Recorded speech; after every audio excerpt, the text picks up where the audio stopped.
HPCL रो 52तम प्रतिष्ठा दिवस अवसर में जगन्नाथ सर्विस स्टेशन रे रक्तदान शिविर अनुष्ठित। एचपीसीएल रो 52तम प्रतिष्ठा दिवस अवसर में बालेश्वर शेरगढ़ स्थित जगन्नाथ सर्विस स्टेशन रे रक्तदान शिविर, वृक्षरोपण, प्रसाद सेवन भली विभिन्न कार्यक्रम अनुष्ठित हो जाइछि। एचपीसीएल रो area sales manager Aditya Kumar Giri, Jagannath service station परिचालना निर्देशक डॉक्टर लक्ष्मी नारायण महांती, जिला रक्त भंडार अधिकारी डाक्तर वसंत कुमार उपाध्याय प्रमुख मिलित भावे एही शिविर को उद्घाटन करने सहित रक्तदाता माननकु उत्साहित करथिले। रक्तदान भली महत् कार्य रे विशेष करी युवपीढ़ी माने जगदेई रक्तदान करिबा पई श्री गिरी प्रकाश करथिले। जरूरी समय रे रक्तदान द्वारा जने व्यक्तिर अमूल्य जीवन बंची पारुछि, तेणु एही भली शिविर माध्यम रे रक्तदान पई सबु वर्गर लोक आगे आसीबा पई जगन्नाथ सर्विस स्टेशन परिचालना निर्देशक डॉक्टर महांती कहिथिले। सेहीपरि आवश्यक परिमाण रे पेट्रोल डीजल सांगको इंधन व्यवहार करिबा सह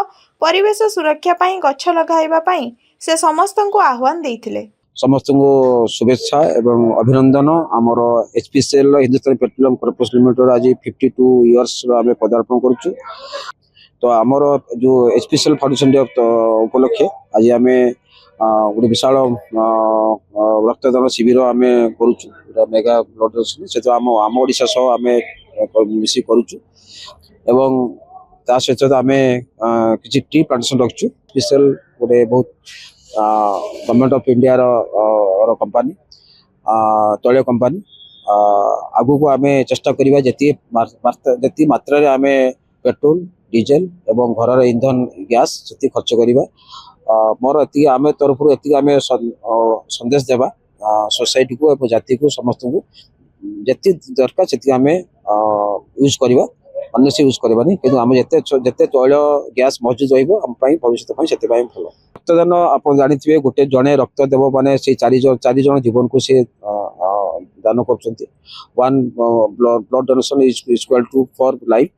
तो सेटा गोटे आम रोटे शुभेच्छा एवं आप जिते परिमाण मात्रा गछ आम वृक्षरोपण करवा सेते परिमाण आमर ऑक्सीजन आमर पर्यावरण आम परिवेश सेते आम उन्नत रहिबो।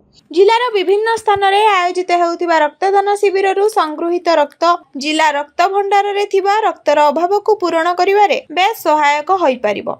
अन्यपटे प्रतिवर्ष एचपीसीएल प्रतिष्ठा दिवस अवसर में जगन्नाथ सर्विस स्टेशन पक्षरु आयोजित रक्तदान शिविर एक स्वागत योग्य पदक्षेप बोली डाक्तर उपाध्याय प्रकाश करथिले। आज ये जो एचपीसीएल जो प्रतिष्ठा दिवस रे हमर जो जगन्नाथ पेट्रोल पंप तरफ जो करा जाउची एटा प्राय प्रत्येक वर्ष से माने करि आछंती। ठीक माने हमर रथ यात्रा पूर्व एटा होउची, तेनु एटा जो रेगुलर इंटरवल करबाटा हमर रेगुलर कैंप हमर जो दरकार ता पय एटा निहाती उपयोगी।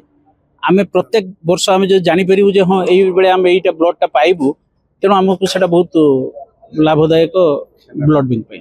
एइथि पय हमर प्राय गोटे मासरे 27 रु 3000 पर्यंत रक्त खर्च होची गोटे मासरे। तेनु हमर रेगुलर इंटरवल जो ब्लड डोनेशन कैंप निहाती आवश्यक, केना समस्ते ब्लड संगे संगे देई कि नबा कष्टकर। तथापि आमे बालेश्वर जिल्ला रे 90 रु 95% आमे पर्यंत आमे रक्त ए वॉलंटरी ब्लड डोनेशन कैंप माध्यम रे आमे कलेक्शन करूछु।